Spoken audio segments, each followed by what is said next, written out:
In this presentation, Ken will talk about what it was like to participate in the Siege of Khe Sanh as a grunt with Bravo Company, 1st Battalion, 26th Marine Regiment, including a discussion on the value of air power in helping to stave off a defeat by the North Vietnamese Army.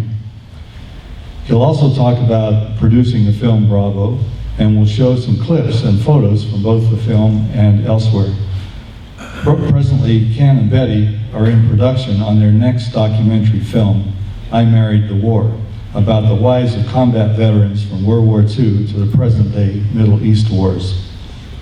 In recognition of Bravo, Ken received the 2016 Founders Medal for Patriotism from the Daughters of the American Revolution, DAR. He holds a Bachelor of Science degree in accounting from Arizona State University and a Master of Fine Arts in Creative Writing from the University of San Francisco. Please welcome Ken.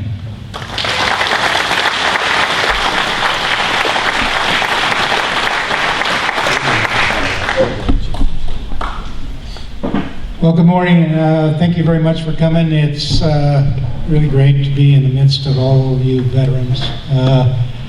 And I want to thank Sue and Barry and the crew here for inviting me to speak and present. So thank you very much.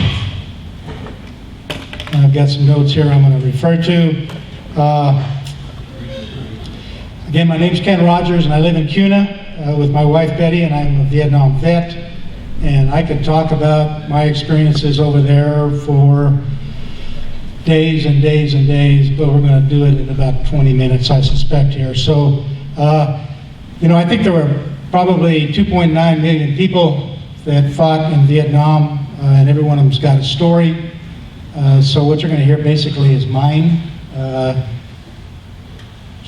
mine and the men that I served with, basically.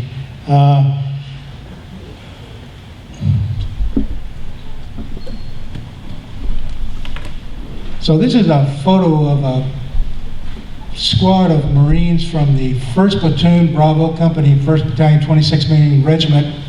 And this has been a photo that we've used a lot in our film and in promoting our film. And these men, this photo I think was taken probably in early March of 1968 after the siege was about 45 days old. And a lot of these men went on over the course of the siege and didn't make it. There's 2 men in this picture who are in our film, and you can kind of see from the looks on these guys' face, they already got that 1,000-mile stare because of what was going on around us.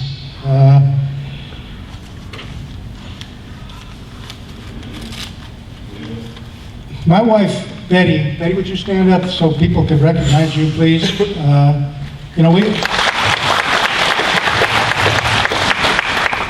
Everybody says that, great film, Ken, you made a great film. This is your film, Ken, and this film would not have happened if my wife hadn't first kicked me in the butt and told me I needed to tell this story, and second, be with me all the way and be in charge of, a lot of things that filmmakers end up doing. So, I couldn't have done this without her, and she couldn't have done it without me because we're a team. Anyway, we made this film. We're not filmmakers, but we decided we needed to tell the story, and we ended up with this documentary film that's gone on to win a number of awards. We won the 2015 Best Documentary Feature-Length Film from the GI Film Festival in San Diego, and the 2016 Norman Hatch Award from the Marine Corps Heritage Foundation for the Best feature-length documentary, so it's been recognized as being a pretty good movie. If you're interested, I'll repeat what Barry said. If you're interested in watching the film, they have some copies in the gift shop in there, so support your museum.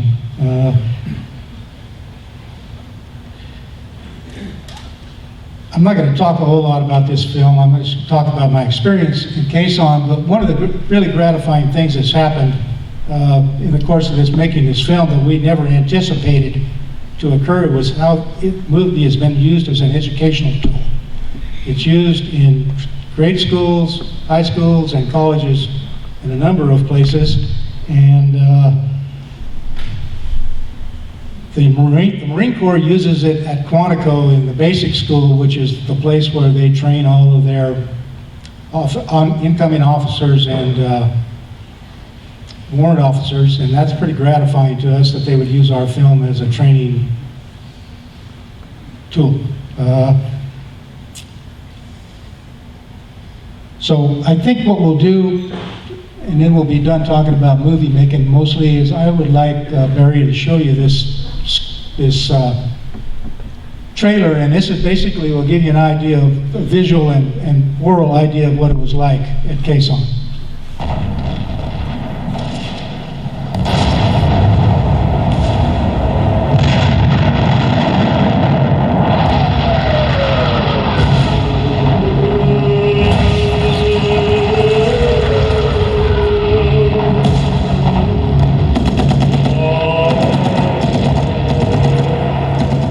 I just thought, oh my God, you're not going to survive this, And I was never so scared in all my life. I mean, just absolutely scared to death. The reason everyone around us is dying is because there's a machine gun nest over there. And at this time, the fighting was intense. I mean, up close personal bayonets, satchel charging their bunkers, flamethrowers. Average age of a combat veteran in Vietnam, 18. The thing that was really amazing about that was you had young children that 20 weeks before Quezon were sitting at home at the breakfast table with their mom and dad. You don't know what combat is, you don't know what war is until you face it. And it's not John Wayne. I applied for Vietnam with moment, understand. Came over here to build morale and discover Neverland. They creeps on the monsoon rains and become Delta slush. They didn't mention one damn word about mortars fired at us. They're just telling you you're flying into hell and this plane does not stop. And don't think you're going to stay on the plane, because when this plane takes off, we're throwing you out. 1st and 3rd Platoon had killed so many of them people that they were just bodies everywhere. I've had people say, well, that was 30, 40 years ago. Why don't you get over it? I wished I could. I wished I could get over it.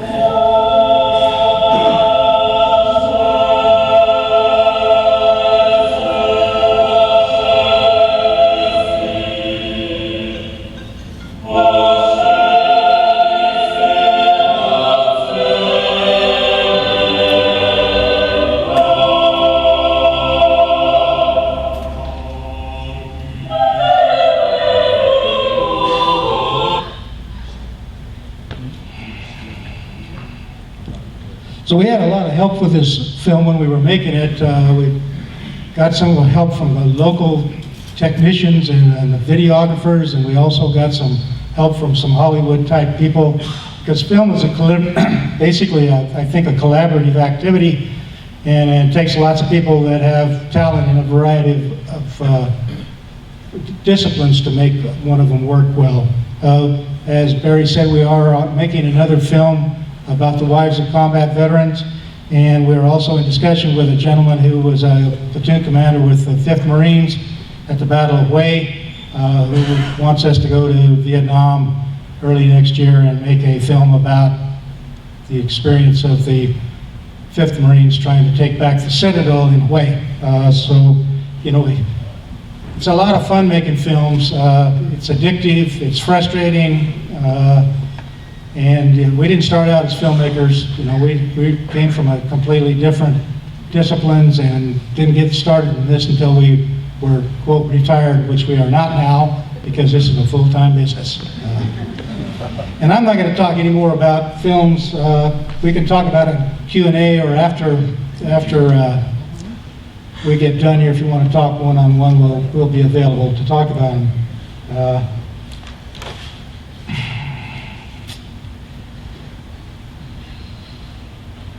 I was raised in southern Arizona, and I was going to Arizona State University and didn't like English and Anthropology 101 too well, but I did like drinking and chasing girls.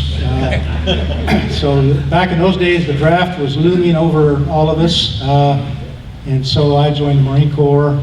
I have a lot of history with the Marine Corps. I had 3 uncles and 2 cousins that were in Vietnam and Korea, I mean in World War II in Korea in the Marines. I had a cousin who was killed in Chosin Reservoir. So I joined the Marines in 1966. I went to Vietnam mid-March 1967 and was with the Bravo Company at Quai Son when the siege started on the 21st of January 1968.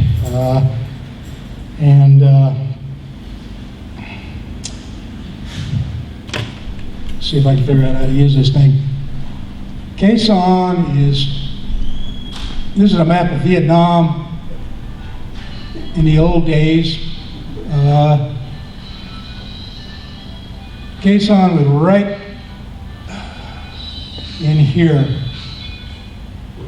close to Laos.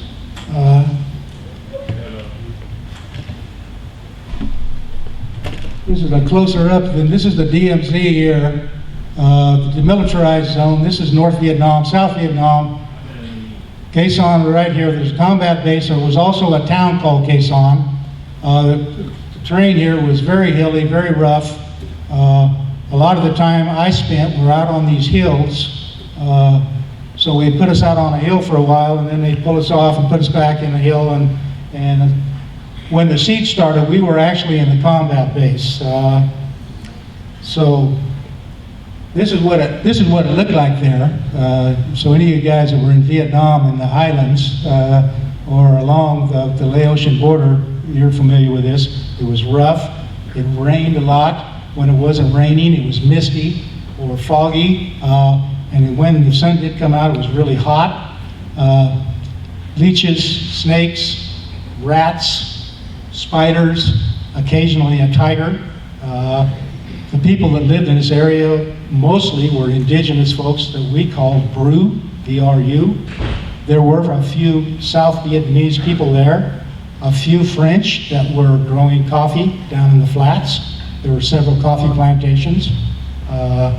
So that was kind of what it looked like there.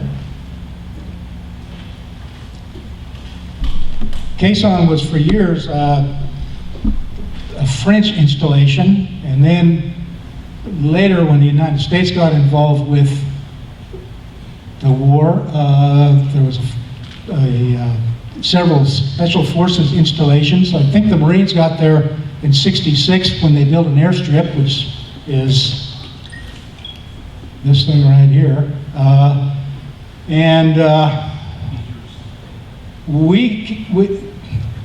think it was March and April of 1967, the hills over here to the east or to the west, there were some big battles up there, Hill 861, Hill 881 South, Hill 881 North. And from that time on, then Quai Son kind of got on the map. I have read in several places that General Westmoreland, who was the commanding officer of the Military Assistance Command in Vietnam, wanted to use Quai Son as a bait, so he put us Marines up there. There were about 6,000 of us, so that he could draw the North Vietnamese in and then use air power to destroy them. But I've also read where the head general of the North Vietnamese Army, Vo Nguyen Chap, wanted to create another Dien Bien Phu and surround us and whip us. And at the Battle of Dien Bien Phu, when the Vietnamese communists defeated the French, that was the end of that war. So he thought maybe he could do the same thing here. So, you know, I don't... I was a Lance Corporal, I was an E3, so I didn't worry too much about all that stuff. I was just trying to keep alive. This is a map of the combat base at the time of the siege. Now, I was right there. Out in front of us was a battalion of ARVN troops, and there were some Army guys over here, some Special Forces, the airstrip, and then there were 6 hills that were occupied by various units of the Marine Corps. Now, since we were behind the lines here, anytime anybody went outside the wire, it was us, which over the course of the siege ended up being, you know, it was like going through a meat grinder.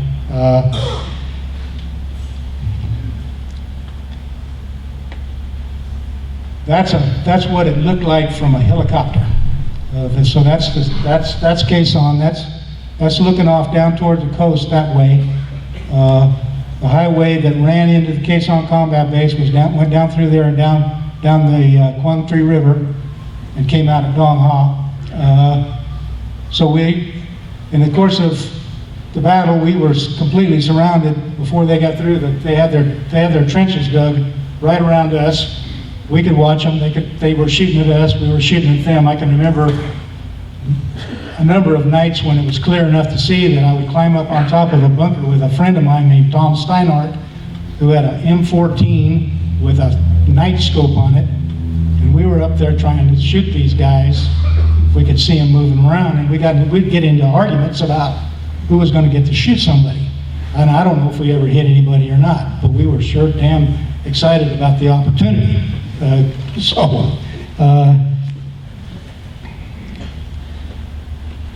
So this isn't a very good picture, but this is the third squad of the second platoon, and that's me. And most of these guys in this picture are dead either from suicide or Agent Orange generated diseases. I think I just turned 21. I was the oldest guy in this picture. Other than the lieutenant and the platoon commander, I was the oldest guy in our unit, 21. Most of the guys were 18. A lot of them had joined up when they were 17, but they couldn't go to combat. As soon as they turned 18, they shipped them to Vietnam. So we were a young bunch of guys, but they were good men. Even the guys that were not good men, when the manure hit the fan, they were good men.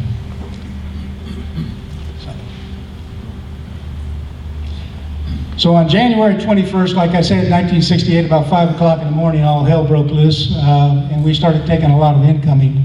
This is a photo of what it looked like. At the same time, the North Vietnamese attacked and overran the village of Quezon. They attacked Hill 861 out to our west and did not overrun it, but occupied some of the trench line for part of the night. And this was a posture we spent the next 70 some odd days just like that. I mean, it was constant. And this is what it looked like after a few weeks. I mean, just debris all over the place. You didn't go up above ground unless you absolutely had to. We lived in holes. We lived in trenches. If you stuck your head up, you had a good chance of a sniper knocking the top of your head off.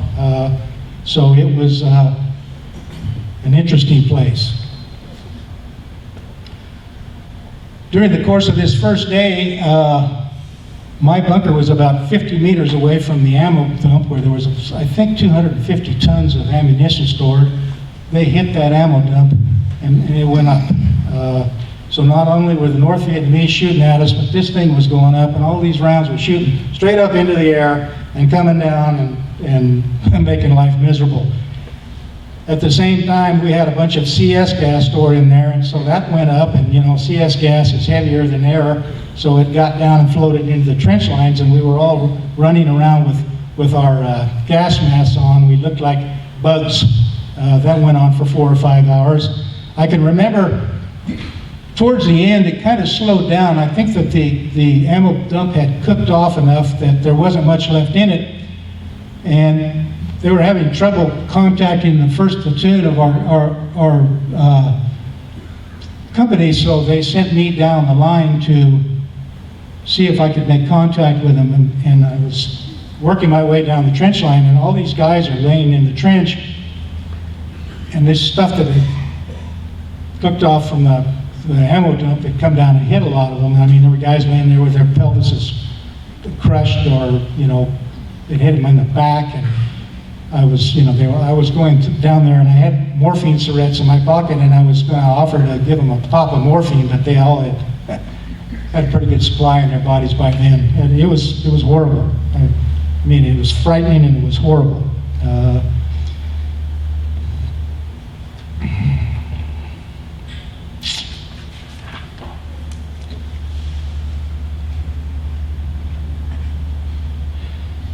We were really concerned that day that the MVA might overrun our position, and we thought that was their goal, but they did not. But then, what ensued was this standoff, basically, between them and us.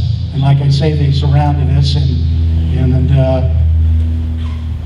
it was, we lived like rats. That's what we were like. We were like rats living underneath the ground.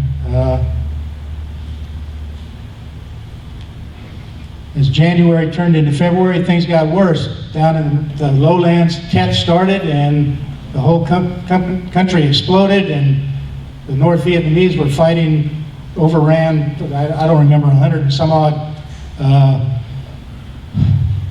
district capitals, and we thought that was the end of the war and it was the end of the world, and it wasn't. Of course, by that,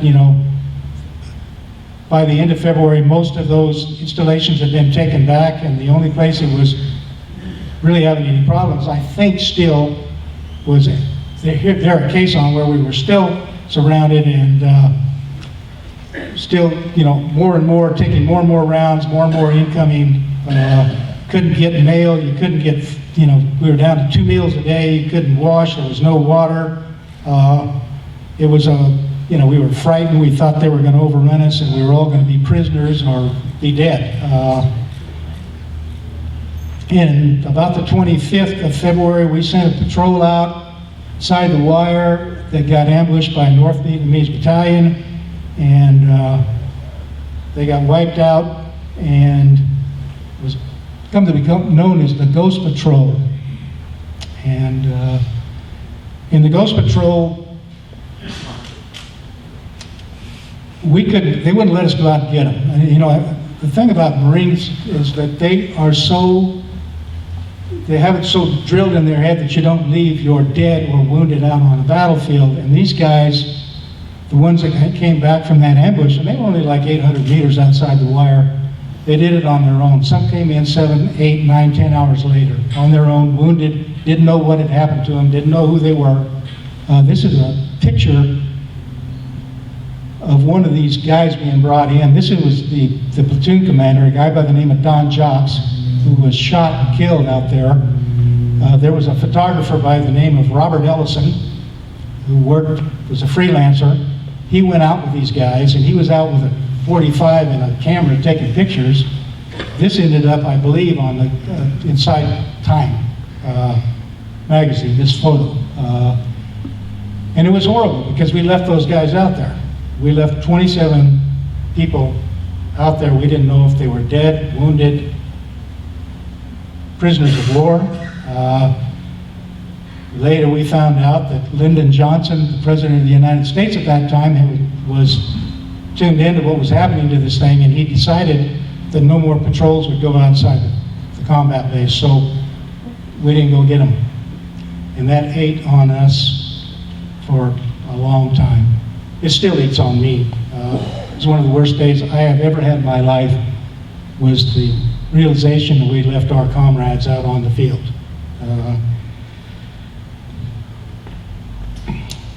About early part of March, it seemed that the NVA began to be less active. I mean, we were pounding and pounding and pounding them. I mean, B-52 raids and air power and artillery and 175s from the coast, and we had 155s and 105s, and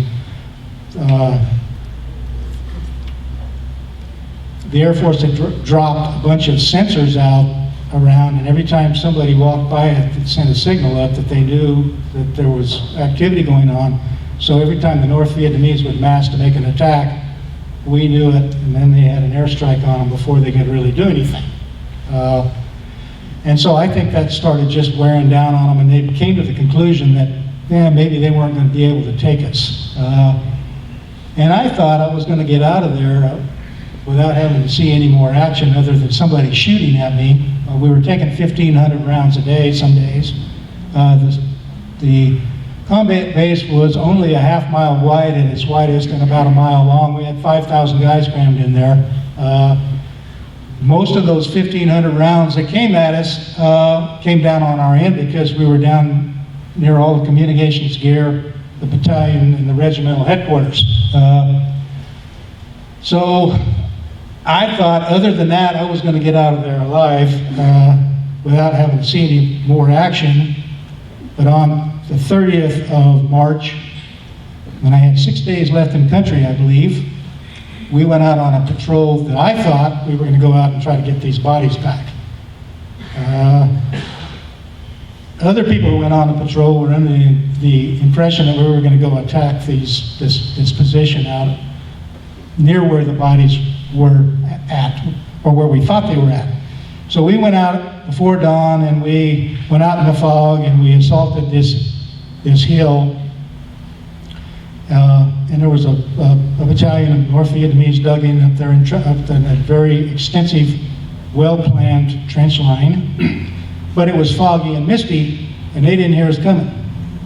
So we were right on top of them when the fog lifted. And about that time, a 60-millimeter mortar landed between me and the platoon sergeant, blew us both on our butts, and we both took shrapnel, but we could get up and move on, so we just went on and got in with the rest of them. And then these guys went in this trench line. There were Marines jumping in these trenches and caught these guys, I think, pretty much asleep. And we were satchel charging their bunkers and using flamethrowers on them, and that went on for 4 or 5 hours. And it was savage. It was like, I've never seen anything like it. I just, you know, it's hard for me to articulate what I saw. And it was like, we had been cooped up for 70 days inside this small perimeter with these guys shooting at us and killing us and maiming us. And this business with the Gulch Patrol, and I think when we got outside the wire and had the opportunity to get even, I mean, it was like, that's what was happening. And it was, you know, these 18-year-old kids were moving through this trench line, and there wasn't a lot of direction. A lot of the officers were wounded or killed, so it was just a bunch of kids out there with grenades and rifles getting even. And it was frightening. It was exhilarating to me. I was exhilarated. It was brutal. And in some ways, I think it was redemptive, because we were making a statement about who we were. And for a little time, we got even. I mean, so.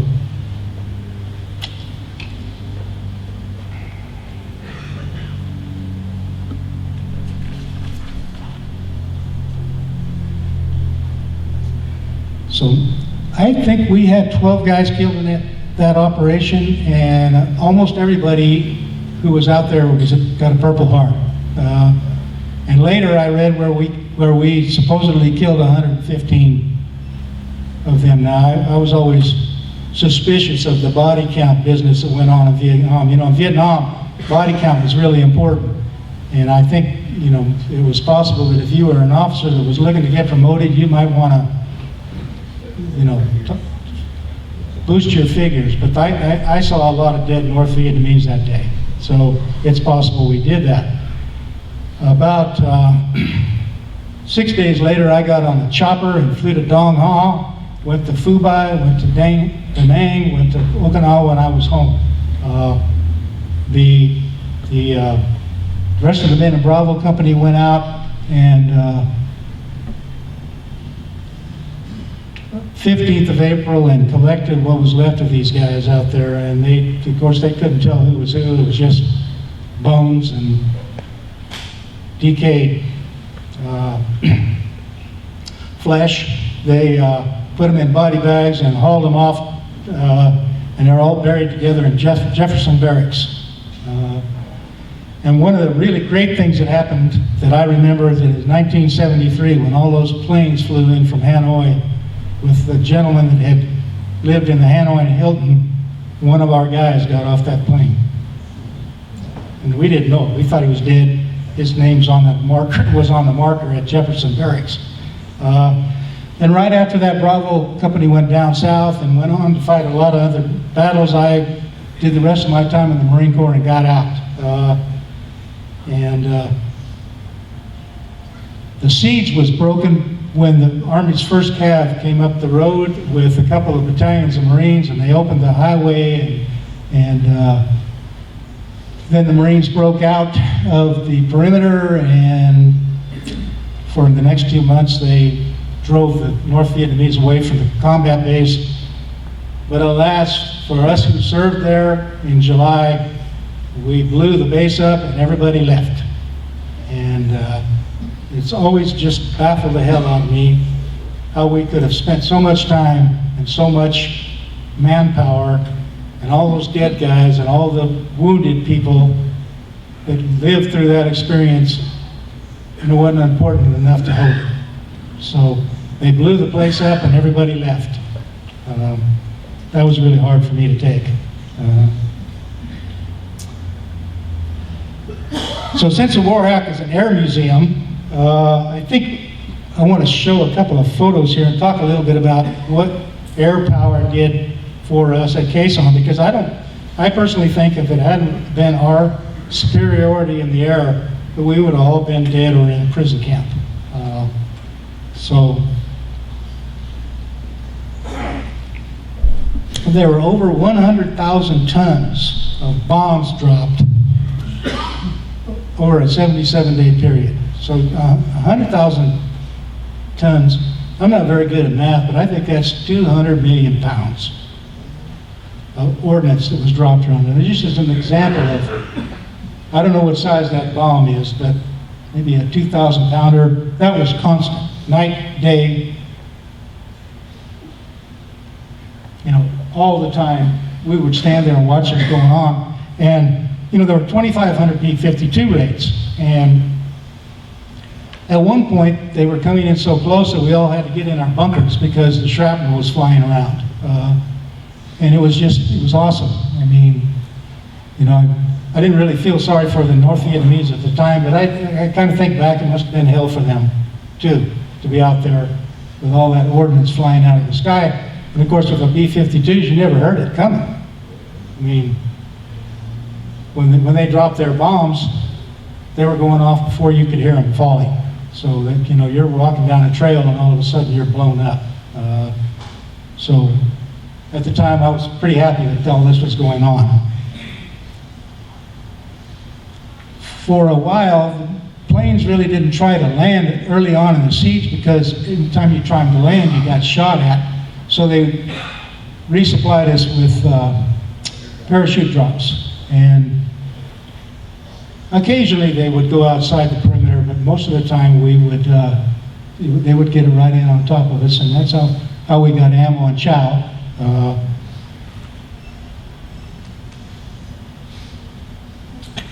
There were 601 airdrops during the siege.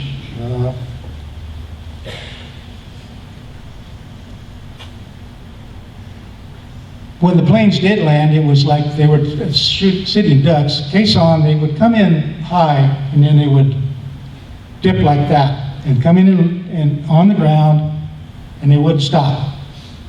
They'd slow down. Quite often a parachute would come on attached to a skid that would pull the skid out of the back of the plane. They'd go around, turn around, and then they'd throw everybody off. And that, you weren't staying on the plane. When that guy in that earlier trailer said they'd throw you off, they would. You did not stay on the plane. And if you needed to get out of Quezon, you were going on R&R, or you were leaving to go home, you would have to run out there through all of that. As you can see, that plane's under fire. He's taking incoming. And that's how you got in and out. And that's how we got everything delivered. Besides the planes, let's see.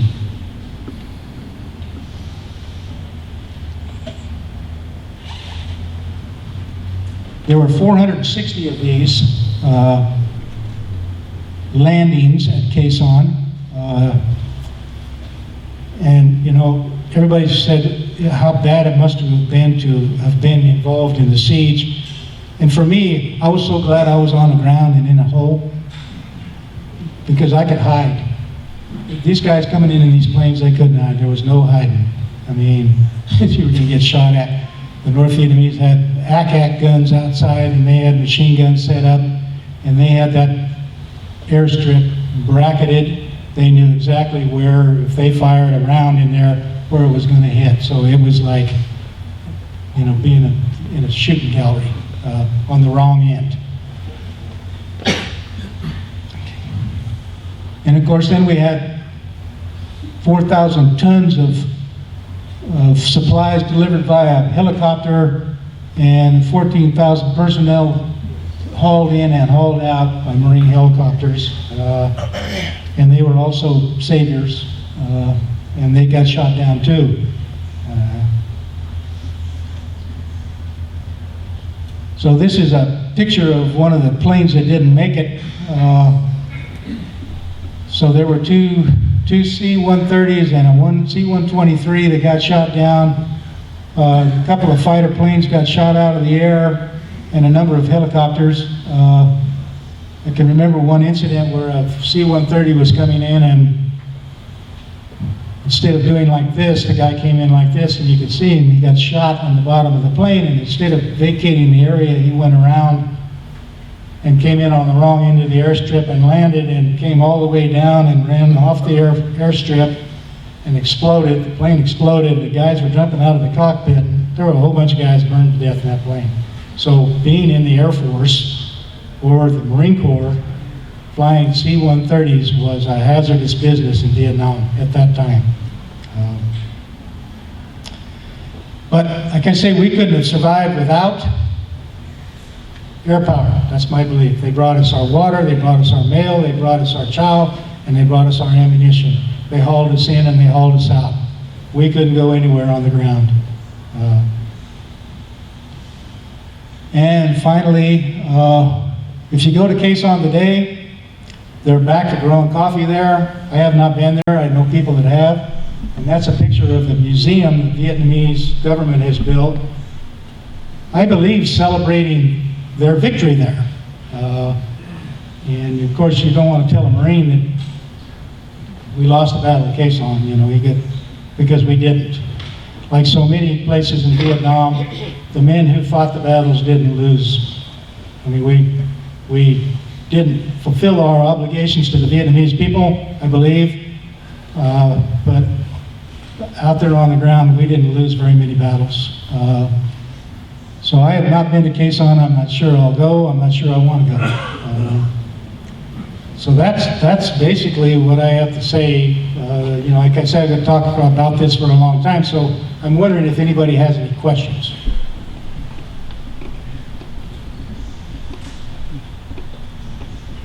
If you do, we'll give you a microphone here.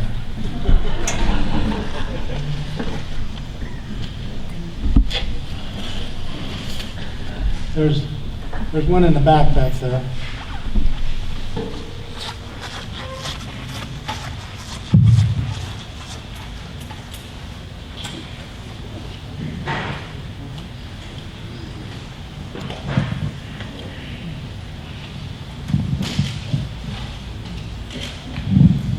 In 1972, I was stationed at Phu with the 138th Aviation Battalion. And we were to fly a mission one day over Firebase Vagel, which was just south of Quezon. So I wonder if you have any stories about Firebase Vagel. You know, I do not have any stories about that particular location. I have a lot of stories about the hills around there. I know that the Marine Corps, both Marine Corps and the Army, was in and out of there in a number of fire bases, depending on which operation they were involved with. But that particular place, I don't know anything about.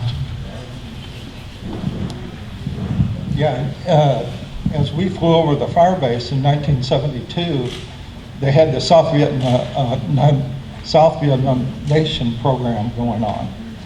And the Marines had held that fire base for 10 years. and the South Vietnamese held it for one day. And we knew then that the whole country was going to collapse after we saw Bagel go. Well, I think that's true, and I think, I'm not sure that the bulk of the populace of South Vietnam was really interested in fighting that war, and as it went on, I think that the morale of the Vietnamese army got worse and worse and worse. Now, we served with a battalion of ARVN Rangers at Khe Sanh during the siege who were outstanding. They were outstanding troops.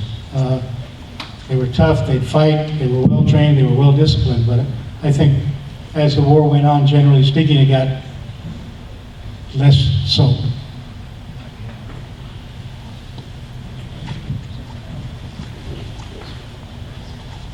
Ken and I would like to also acknowledge a couple of people who are here with us today.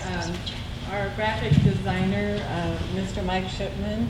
Mike lives here in Nampa. Mike, would you stand up? And he's the one who designed our cover for our DVD and our website.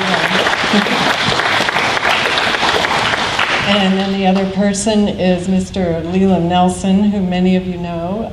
Leland was an advisor on our film Bravo, so thank you, Leland.